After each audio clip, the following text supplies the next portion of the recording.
Hi there, happy hump day. I hope you're having a great week. Emotionality. If you think about it, we express so much of who we are through how we communicate with each other, the words that we use, the emotion that's behind those words. And it's the same for organisations. And yet often organisations, there's no heart and soul in the communication that they have with people. I always remember the situation a couple of years ago where my husband ended up unexpectedly in a small hospital in a part of Australia. And the service that he got was amazing. The doctors, the nurses were just incredible.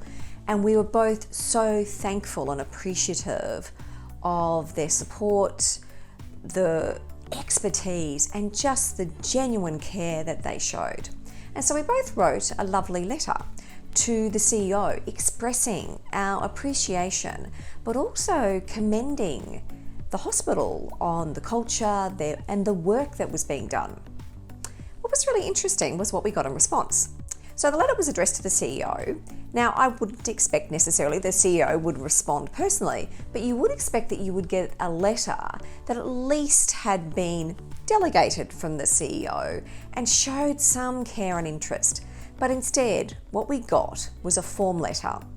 Firstly, they spelt our name incorrectly, but it was, "Dear Ms. Giddings, I'm writing to acknowledge receipt of your letter."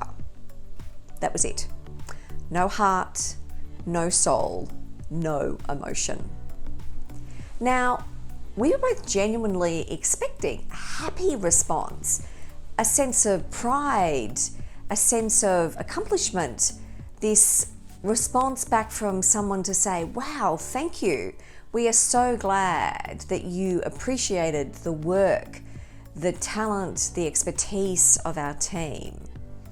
And it really left both of us honestly feeling a little bit cold, but also wondering why they felt the need to show no humanity and humanness in their response, why it needed to be so clinical.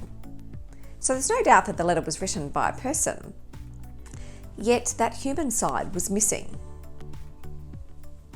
So for you, when you think about your organisation and the communication that you have with each other and with clients or with customers, what's the heart and the soul that you're putting into that communication? Because when we put heart and soul into our communication, we're showing an interest in the other person, but also revealing a little bit of ourselves. And that's important because at the end of the day, connection is between people. And those connections matter. It shows who you are, shows what you stand for. The tone of the communication sets the tone for the type of organisation you are, the brand that you're standing for, and also helps to emphasise the type of relationship that people, when they work with you or buy from you or do business with you, are going to have. So next time you're thinking about communicating, ask yourself a couple of questions. How would you like to be communicated with? What's the tone, the language that you would appreciate? Are you using everyday language, or are you using sort of corporate organisational jargon that feels cold and meaningless? Is the language easy to use, easy to understand? And how does this language make me feel? Like when you're hearing it, when you're reading it, do you connect with it? Or does it leave you feeling empty or just feeling nothing? Organisations, they're just people, but a whole bunch of people that have come together. So just because you bring an organisation together doesn't mean that the communication that you use when you're in that organisation needs to lack connection and heart and soul. In fact, it needs it more than ever because it's demonstrating the type of organisation that you are and that you want to be. So with that, I hope you have a great week and I hope you communicate from the heart. Take care.